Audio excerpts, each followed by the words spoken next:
La quête d'une terre d'asile conduit trop souvent encore à la mort. C'est ce que confirme dans un rapport le HCR, l'Agence des Nations Unies pour les réfugiés. En 2018, 6 personnes ont perdu la vie en moyenne chaque jour en tentant la traversée de la Méditerranée.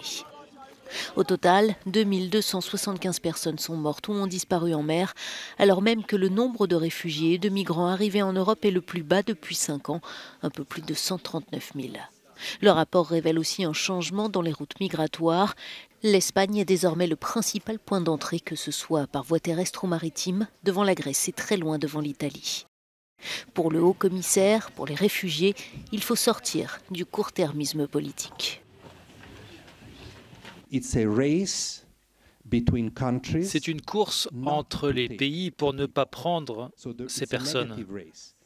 C'est une course négative, une course anti-solidaire à laquelle les gouvernements se livrent pour des raisons politiques, rejetant la responsabilité de ce geste simple qui est d'accueillir quelques-uns de ces malheureux dans leur pays.